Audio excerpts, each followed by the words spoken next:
CSS3 nos da un control casi absoluto sobre cualquier elemento que necesitemos referenciar para su posterior estilización, evitando la necesidad de crear clases o agrupaciones innecesarias en el lenguaje marcado.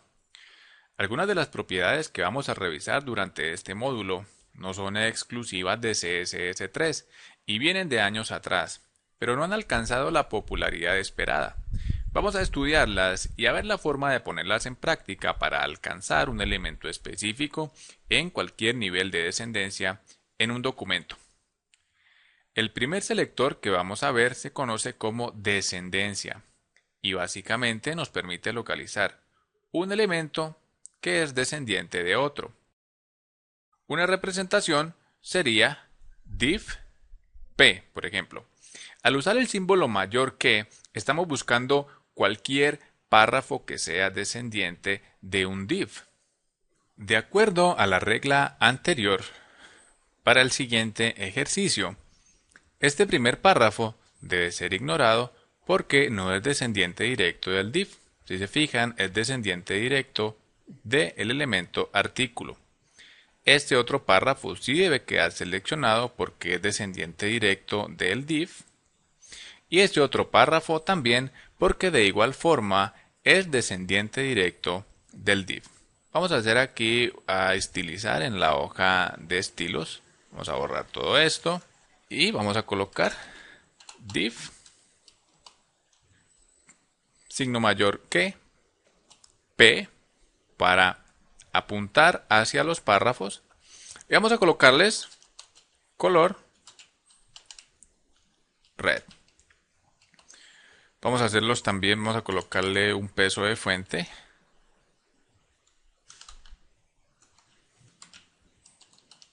Bold. Guardemos cambios y veamos el ejercicio. Guardemos cambios también en el documento HTML. Vamos aquí a Firefox, actualizamos. El ejemplo no está funcionando. Déjenme mirar. Sí, la hoja de estilos. Acá está bien. Y sí, el problema es que olvidé cerrar esta etiqueta article. Ahora sí vamos a guardar cambios. Y bueno, si todo está en orden, de acuerdo a esta regla, debemos volver rojos y el texto debe quedar más fuerte, más grueso. Todos los párrafos que sean descendientes directos de un div. Entonces, de acuerdo al marcado del documento, tendríamos solamente estos dos párrafos, ¿sí? Porque este es descendiente directo del elemento article. Veamos nuevamente. Y efectivamente son estos dos párrafos únicamente los que están tomando el estilo de acuerdo a la regla aplicada. Bien, regresemos al documento HTML. ¿Y qué pasa si dentro de este primer div general, acá, agregamos otro div que contenga un párrafo? Vamos a hacer el ejemplo. Aquí debajo, vamos a agregar aquí este otro div. ¿Sí? Se fijan, este div está dentro de este y también tiene otro párrafo con el texto que sucede en este caso. Muchos de ustedes ya saben lo que va a pasar, pero veamos en el navegador la respuesta. Actualizamos y el párrafo es impactado por el selector especificado en la hoja de estilos. La razón es que cumple la condición que hablaba de ser descendiente directo de un div. Veamos ahora otro selector de nombre adyacente, que está representado con el signo más. En un ejemplo simple tenemos la siguiente regla. Vamos a la hoja de estilos y en lugar de este signo vamos a agregar el signo más. Esta sintaxis va a buscar un párrafo que sea adyacente y del mismo nivel que su predecesor.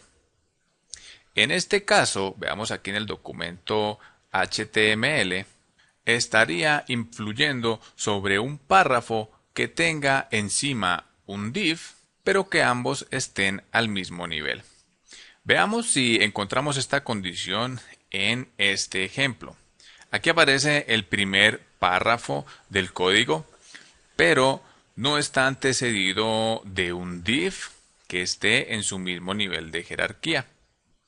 El siguiente párrafo está antecedido de un elemento que está en su mismo nivel de jerarquía, pero no es un div, es un article, fíjense. Y el último párrafo, que es este, está también antecedido de otro párrafo.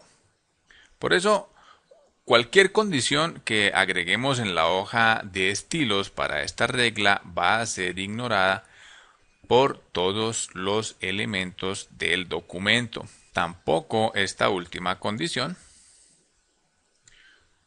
hace cumplir la regla especificada en la hoja de estilos. Vamos a guardar cambios. Aquí en la hoja de estilos vamos a guardar cambios también.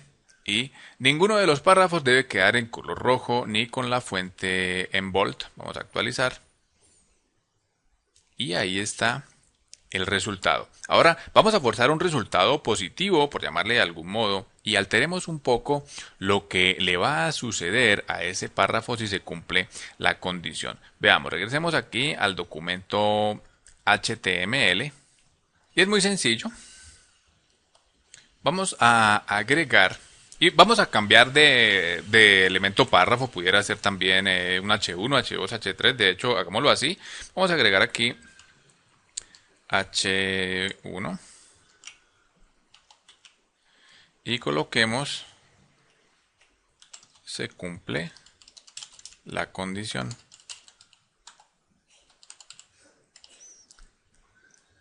Tendríamos para esto que modificar también aquí en la hoja de estilos, que no se va a encontrar solo un párrafo adyacente y al mismo nivel de jerarquía, sino un H1. Guardamos cambios acá y revisamos lo que tenemos aquí especificado. Esta condición se va a cumplir sobre un elemento H1 que esté adyacente a un div, pero que también esté en su mismo nivel de jerarquía, como en este caso. Este H1 está adyacente a un div y está en el mismo nivel de jerarquía. Vamos a guardar cambios. Vamos a guardar cambios acá y cambiamos el color rojo a verde. Veamos el resultado en el navegador.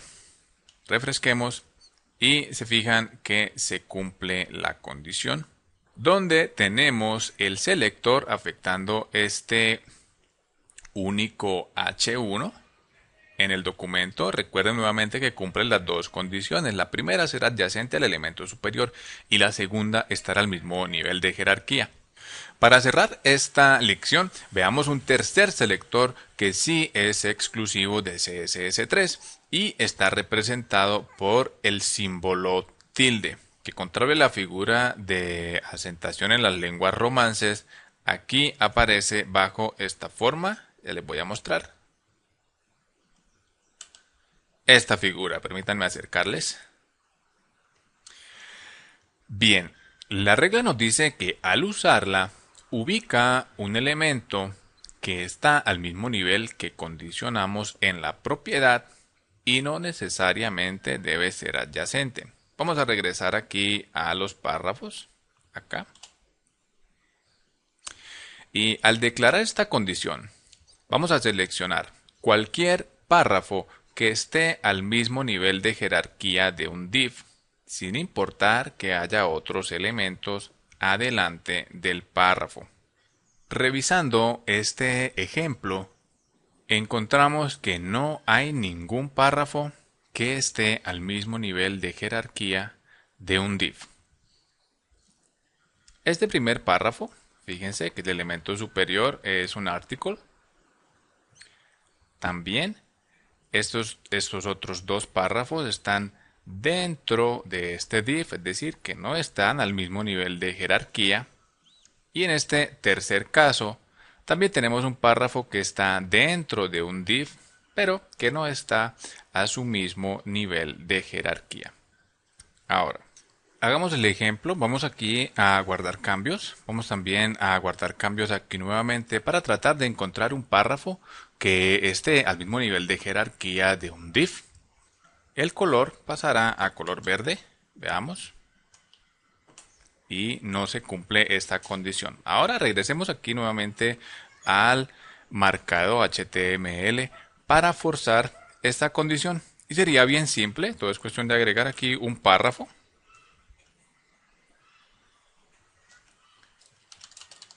Se cumple. Sí se cumple.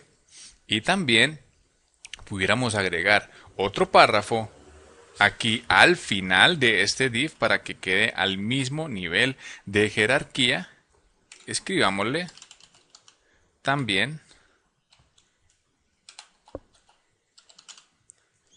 se cumple, o por lo menos se debe cumplir de acuerdo a la regla, eso espero. Vamos a guardar cambios y veamos en Firefox.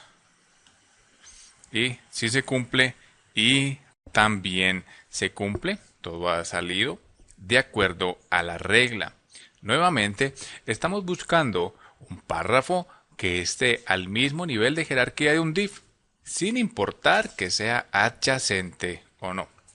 ¿Qué quiere decir esto? Que si por ejemplo coloco este H1, vamos a cortarlo y lo pegamos en este lugar, fíjense que entre el div y el párrafo se interpone este H1. La regla aún se va a cumplir porque el párrafo no tiene que estar adyacente a un div, simplemente tiene que estar al mismo nivel de jerarquía. Veamos. La condición se sigue cumpliendo. Antes de seguir, permítanme solucionar el problema con las tildes. Veamos por lo menos aquí para localhost. Debería arreglarse con UTF-8 para el charset. Y bien, bueno, lo que acabamos de revisar es el fundamento para lograr ubicar elementos con CSS3 y su repotenciado módulo de selectores. La combinación de estos tres selectores en una misma regla nos va a dar un amplio control sobre cualquier instancia del documento que necesitemos ubicar, sin importar su nivel de profundidad. Si usted es nuevo usando selectores en CSS, pudiera haber quedado con algunas dudas sobre su aplicación o uso.